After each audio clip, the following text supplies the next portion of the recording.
할렐루야. 저희들 제자훈련으로 다시 돌아오게 되었습니다. 이번 제자훈련의 과목은 사역 파트인데 우리 형제 자매들이 만드는 공동체, 가정과 교회, 그리고 선교와 전도에 대해서 살펴보게 될 것입니다. 그래서 한 주씩 가정에 대해서 한 주, 그리고 교회에 대해서 한 주, 그리고 선교에 대해서, 전도에 대해서 한 주씩 살펴보게 될 것입니다. 오늘 함께 봉독하실 하나님 말씀 창세기 6장 1절로 8절 말씀, 저와 여러분이 한 절씩 교대로 봉독하시겠습니다. 사람이 땅 위에 번성하기 시작할 때에 그들에게서 딸들이 나니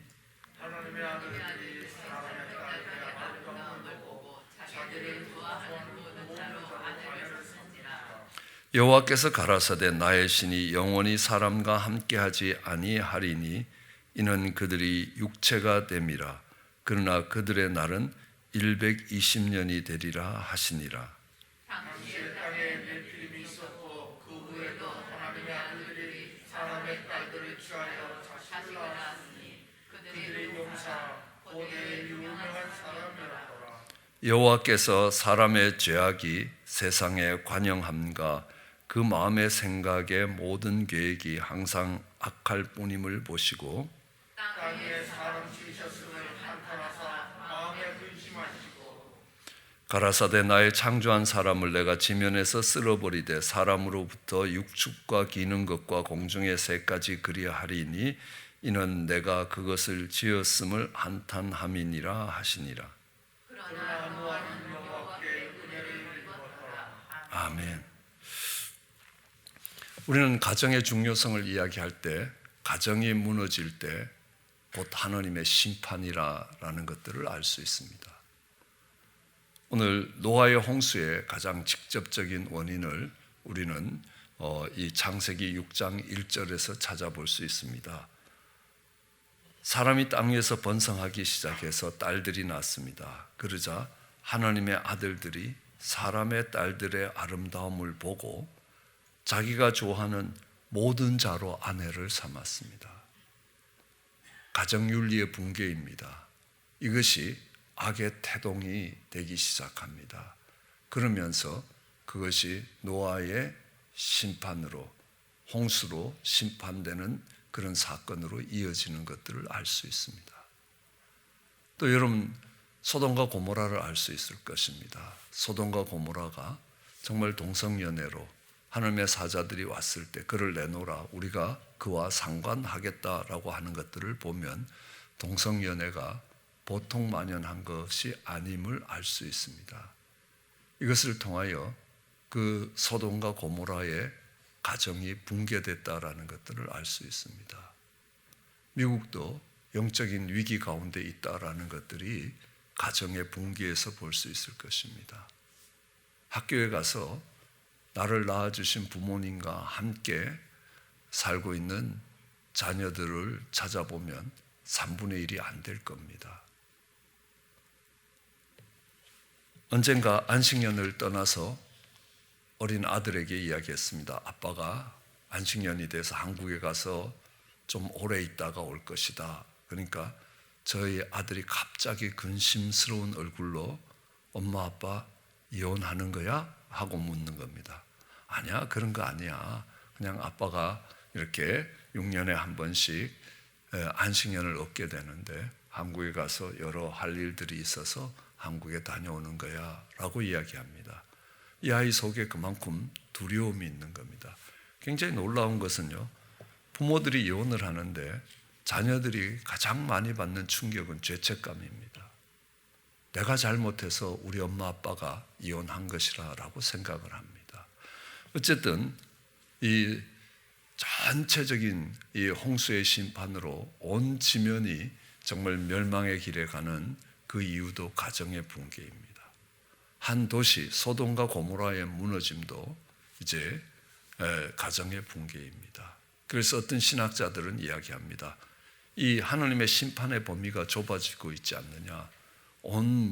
온 세계가 심판되었다가 한 가정이 한 도시가 심판되었다면 이제는 한 개인의 심판일 것이다 라고 이야기합니다.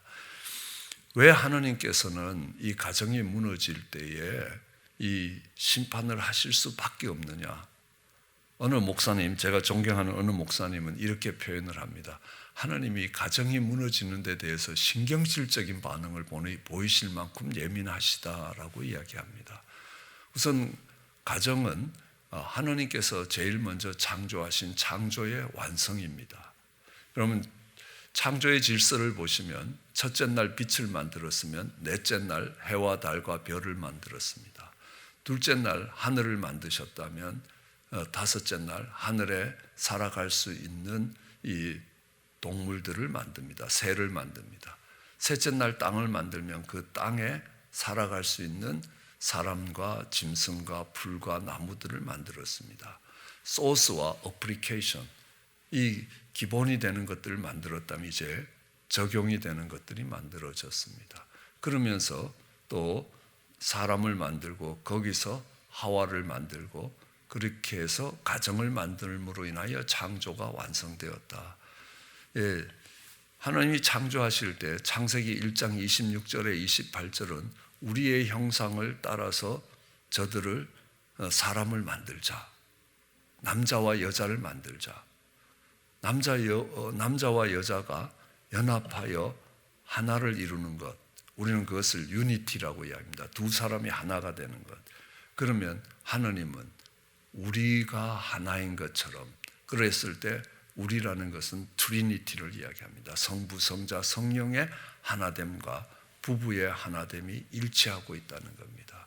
그것이 하나님의 창조의 원리였고 하나님이 그들에게 복을 주시는데 어떤 복을 주시냐면 생육하고 번성하라는 겁니다. 그래서 저희 교회에서 이야기하지 않습니까? 결혼해서 아이를 둘 안 놓은 사람은 생육도 못한 사람입니다. 둘을 놓으면 생육한 사람이고요. 셋을 놓으면 생육하고 번성하는 데까지 갔다는 겁니다. 그래서 셋까지는 의무라는 겁니다. 넷부터는 선택이기 때문에 넷을 놓으면 1,000불을 교회에서 지원을 하고요. 또 5을 놓으면 3,000불을 지원합니다. 어쨌든 생육하고 번성하라라고 이야기하는데 그것을 수행할 수 있는 곳이 가정이라는 겁니다. 가정을 통해서 하나님이 창조하시고 하나님이 우리를 복주시는 목적들이 이루어져 가고 있다라는 것들을 알 수 있습니다. 자, 하나님은 이 가정을 통해서 하실 수 있는 것이 뭐냐 하면 이 가정을 통해서 공동체를 만드십니다. 하나님이 기뻐하는 공동체입니다. 그 가정 공동체의 특징이 무엇이겠습니까? 믿음과 소망과 사랑이라는 겁니다. 언젠가 저희 장인어른이 미국에 오셔서 얘야, 네가 성경을 읽는데 그 성경이 무엇에 관한 책인지 한마디로 요약해봐라 그랬어요. 그래서 어느 목사님이 설교하실 때 하신 말씀이 기억나서 그건 하나님 나라에 관한 이야기입니다 라고 이야기하니까 그 알아듣기가 좀 어려운데 3마디로 해봐라 그러시더라고요. 생각이 안 나는 겁니다. 기도를 하는데 제가 아는 거는 믿음, 소망, 사랑이었습니다. 3마디로 이야기하면 믿음, 소망, 사랑입니다. 그럼 앞에 네가 하나님 나라와 이 믿음, 소망, 사랑에 어떤 관계에 있느냐? 우리는 믿음으로 하나님의 나라가 우리 심령에 오게 되는 겁니다. 그리고 사랑으로 그 하나님의 나라가 이웃에 또 사랑하는 사람들 사이에 전달되게 됩니다. 그리고 그 하나님의 나라는 이 땅의 죄악으로 인하여 흔들릴 때도 있습니다. 그러나 영원히 흔들리지 않는 그 하나님의 나라를 소망하게 됩니다. 라고 이야기합니다. 근데 우리는 가정을 이야기할 때 우리는 잘 알고 있지 않습니까? 가정이 시작될 때 서로의 믿음으로 신뢰할 수 있는 사람과 결혼합니다. 아마 배우자가 사기꾼이라는 걸 안다면 결코 결혼할 사람이 별로 없을 겁니다. 근데 살아보니까 좀 사기꾼 같은 사람이 많다는 겁니다. 근데 원래 사기꾼입니다. 결혼할 때 하고 결혼하고 나서 보면 전혀 다른 사람이라 분명히 라헬인 줄 알고 결혼했는데 그 다음날 결혼하고 나서 보니까 레아입니다. 그게 야곱의 이야기만은 아닙니다. 우리 모두의 이야기입니다. 결혼 전에 봤던 모습하고 결혼 후에 보는 모습은 전혀 다릅니다. 매우 정말 자상하게 많은 이야기를 하는 이 섬세하고 자상해서 좋아 보였는데 결혼하고 나니까 사사건건 간섭하는 바가지라는 겁니다. 똑같은 일인데 결혼 전하고 결혼 후에 달라지는 모습들을 봅니다. 어쨌든 우리는 이 가정에는 이 믿음을 바탕으로 하는 것입니다. 그리고 가정에는 세상이 이해할 수 없는 사랑이 있습니다. 가정에 주어지는 사랑이라는 것은요, 그러니까 서로 섬기는 것입니다. 또 가정에서는요, 병들고 어려워하는 지체가 있으면 가장 소중하게 여기고 그들을 귀하게 대접하는 겁니다. 많은 10명의 자식을 갖고 있는 어머니에게 물었습니다. 가장 마음이 쓰이는 자녀가 누구냐고. 첫 번째는 가출한 자녀라는 겁니다. 늘 정말 어디 가서 뭘 할까 걱정이 되고 염려가 된다고. 그 다음은요, 장애를 갖고 있는 자녀라는 겁니다. 그런 연약한 자녀들이 정말 소중히 여김을 받고 보호를 받는 곳이라. 사랑이 있기 때문에 그렇습니다. 그래서 그곳은 섬기는 곳입니다. 부모 할래, 자녀 할래, 그럼 저도 자녀 할 것 같습니다. 그러니까 부모가 정말 왕으로 군림하는 것이 아니라 섬기는 것입니다. 그러니까 어리면 어릴수록 자녀들을 더욱더 섬기는 걸 봅니다. 왜냐하면 똥 싸면 똥 치워줘야 되고 또 먹는 것도 다 먹여줘야 되는 겁니다. 이것을 우리는 섬김이라고 이야기합니다. 언젠가 중고등부 학생들 집회를 하면서 우리 중고등부 학생들한테 물었습니다. 나는 지금까지 자라오면서 우리 부모님들께 충분한 사랑을 받았다고 생각하는 사람 손들어 보라 하니까 한 50명 있는 가운데서 3명이 손들었습니다. 여러분들의 자녀입니다. 그래서 너들 참 나쁘다 그랬습니다. 너희가 여기까지 자라기 위해서 똥기저귀를 몇 번 바꿨는지 아느냐? 우유병을 몇 번 씻어서 먹여야 되는지 아느냐? 수천 번의 기저귀를 바꿔야 되고 수천 번의 먹이를 줘야만이 생존할 수 있다는 겁니다.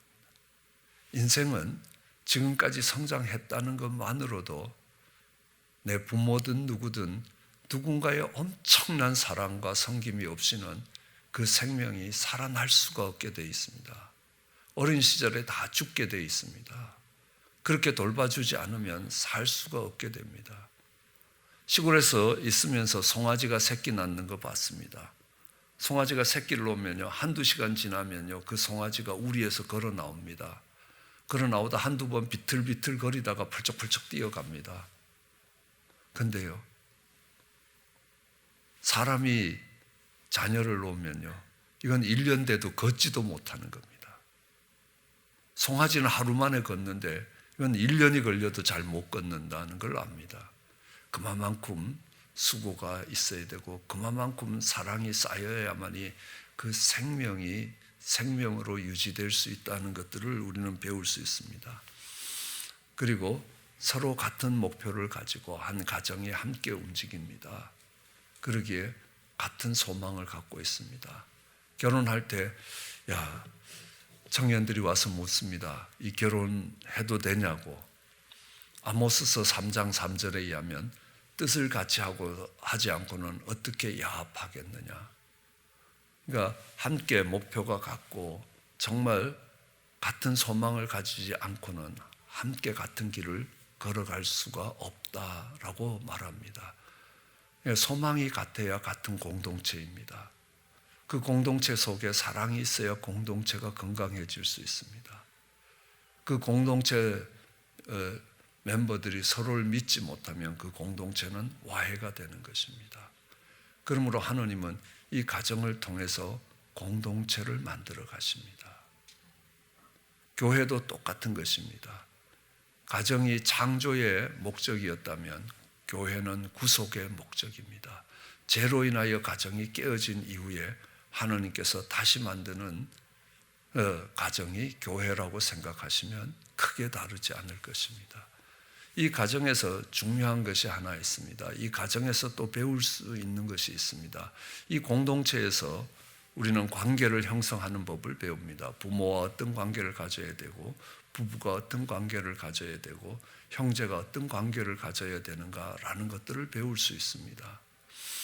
우리는 부부 관계 속에서 예수님과 우리의 관계를 배울 수 있습니다. 왜냐하면 우리는 어린 양의 신부된 자로 드러나야 되기 때문에 그 신랑 되신 예수 그리스도라는 겁니다. 우리는 보이지 않는 하느님 예수 그리스도가 우리의 신랑 되는 것과 우리가 눈에 보이는 남편과의 관계 속에서 그것을 배워갈 수 있습니다. 언젠가 신학교를 다닐 때였습니다. 저는 교회가 규모가 작지만 담임 교역자였습니다. 당시 신학교에서 같이 공부를 하는 많은 사역자들은 부교역자였습니다. 그러면서 당신은 좋겠다고, 어떤 스케줄이 있으면 교회 스케줄을 바꿀 수 있지 않느냐고, 그래서 이런 말을 한 적이 있습니다. 담임 교역자가 힘들겠냐, 부교역자가 힘들겠냐? 내가 생각하기에 담임 교역자가 더 힘들다고 생각한다. 왜냐하면 부교역자는 눈에 보이는 담임 목사를 갖고 있지만 담임 목사는 눈에 보이지 않는 담임 목사님을 갖고 있다. 그렇기 때문에 보이지 않는 하느님을 담임 목사로 섬기는 것이 보이는 목사를 섬기는 것보다 훨씬 어렵다는 겁니다. 우리가 보이는 부모님께 순종하지 못하는 자들이 어떻게 하나님께 순종하겠느냐? 보이는 형제를 사랑하지 못하는 자가 하나님을 사랑한다고 이야기하는 것은 요한 1서가 거짓이라고 이야기합니다. 잘못된 것도 아니고 그건 거짓이라고 이야기합니다. 그러므로 보이는 형제를 사랑하는 모습 속에서 하나님을 사랑하는 모습을 알 수 있습니다. 우리는 부모와 자식 간에서 하나님과 하나님의 자녀된 우리 관계를 형성할 수 있습니다. 우리는 보이는 부모님을 공경하고 보이는 부모님께 순종하는 것을 통하여 하나님께 순종하는 것을 배울 수 있게 됩니다. 저는 교회 생활을 하면서 믿음이 자라지 아니하고 믿음 생활에 많은 어려움들이 아버지의 권위를 인정해 본 적이 없는 사람들입니다. 아버지를 존경해 보지 않은 사람들은 이 공동체 속에서도 굉장히 많은 어려움들을 겪어가고 있다는 것들을 알 수 있습니다. 하나님은 그 공동체를 형성하고 그 공동체를 통해서 아내와 남편의 관계를 통해서 가장 작은 기초 단위인 아내와 남편의 관계를 통해서 예수님과 우리의 관계를 미루어 짐작할 수 있습니다. 나중에 저희가 섹슈얼리티에 대해서 배우게 된다면 수요 성경 공부에 간단하게 정의하기도 했지만 그것은 전부 그리스도와 예수님의 관계를 다 우리와 그리스도, 교회와 그리스도의 관계들을 설명하고 있다는 것들을 알 수 있었습니다. 이 공동체를 형성하고 그 공동체 속에서 관계성들을 세워나가는데 가정이 꼭 필요했습니다. 거기에 더하여 이 가정이 꼭 필요한 이유 중에 하나는 이 가정은 천국의 모형입니다. 이 세상의 어떤 조직도 천국을 보여줄 수 있는 조직이 없습니다. 그런데 가정과 교회만 그것을 보일 수 있습니다.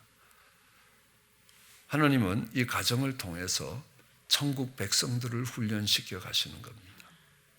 어떻게 훈련시키십니까? 왕 같은 제사장으로. 어떤 왕입니까? 정말 자기의 많은 백성 위에 군림하는 왕이 아닙니다. 우리 예수님이 이 땅에 오실 때 목자로 오셨습니다.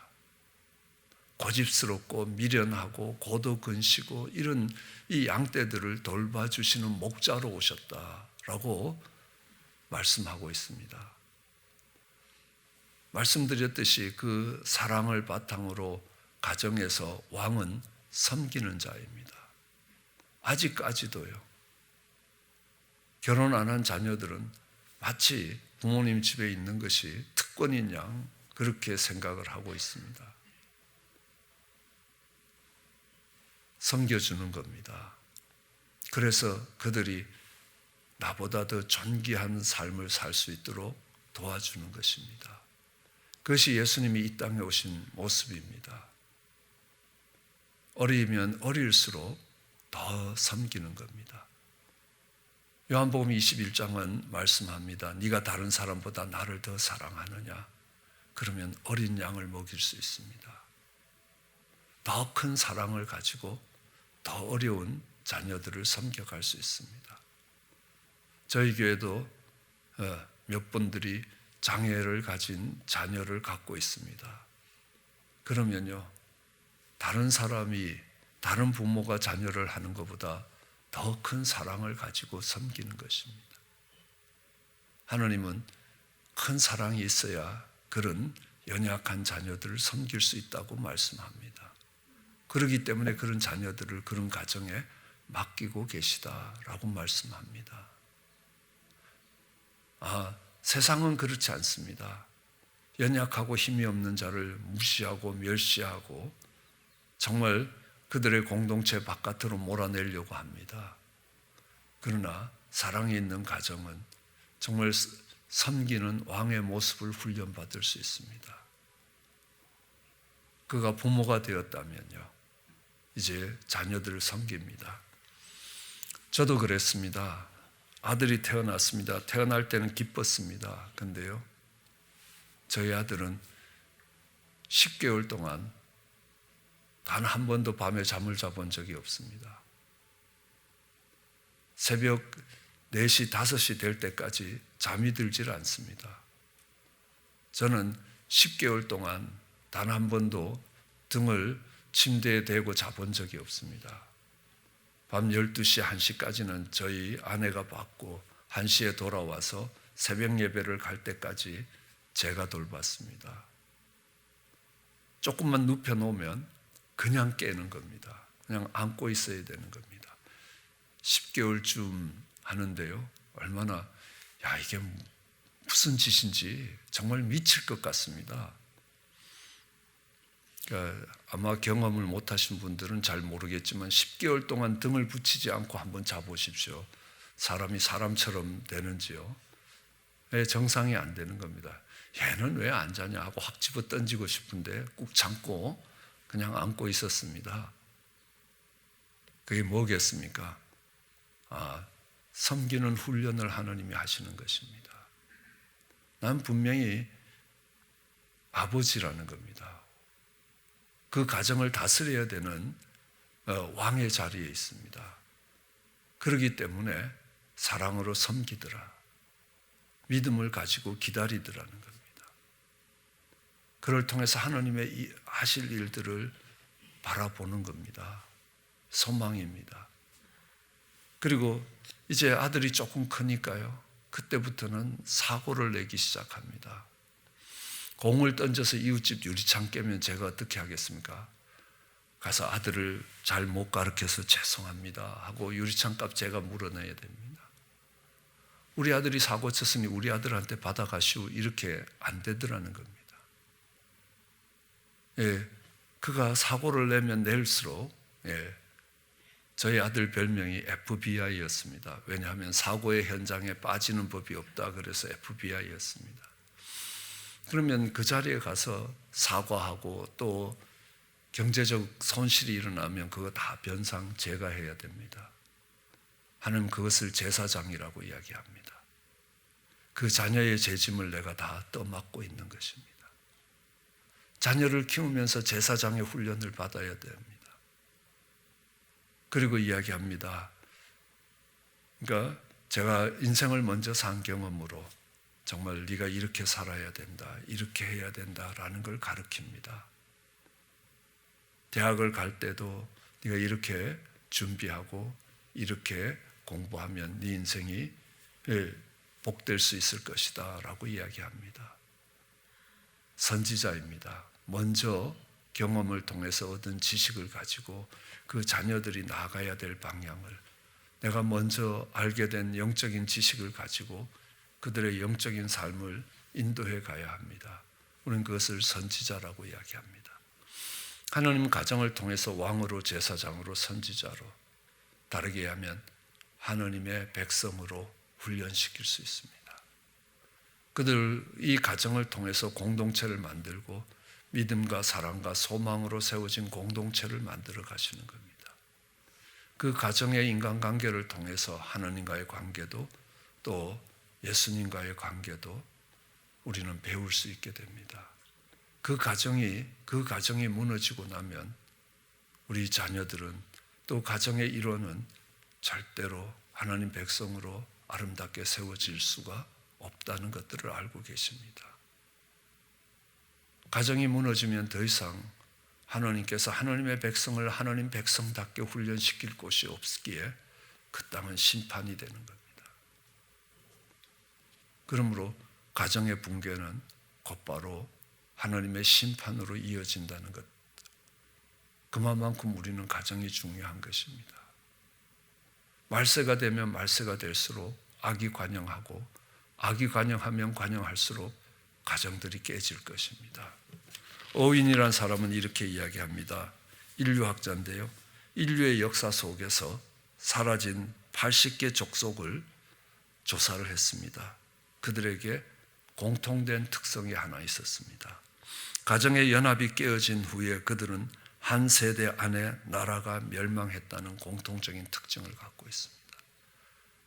가정이 무너진 80개의 족속들이 한 제너레이션 안에 그 나라가 멸망하고 역사 속에 자취를 감추었다라고 이야기합니다. 이것은 하나님의 눈길에서뿐만 아니라 이 가정은 세상에서도 그 족속들 속에서도 얼마나 소중한 공동체인지 모릅니다. 그러면 어떤 대가를 지불할지라도 그 가정이라는 작은 공동체를 지켜가셔야 합니다. 그 속에서 복음의 복음됨과 하나님 백성의 하나님 백성됨이 세워지게 될 것입니다. 그런 사명을 아름답게 감당하는 저와 여러분 되시기를 주의 이름으로 축원합니다. 기도하시겠습니다. 사랑과 은혜가 많으신 하나님, 천국의 모형으로 가정을 주셨고 가족의 구성원들이 가정에서 천국을 경험할 수 있으며 천국 백성의 생활 방식을 배울 수 있는 곳이기에 하나님, 그 가정을 하나님이 만드신 원리대로 아름답게 만들어 갈 수 있게 은혜를 베풀어 주시기 간절히 원합니다. 그 가정의 소중함을 알고 그 소중함 속에서 하나님이 베푸시는 축복이 어떤 것인지 깨달아 알아가면서 하나님의 나라가 아름답게 세워지기를 소원합니다. 감사합니다. 예수님 이름으로 기도드렸습니다.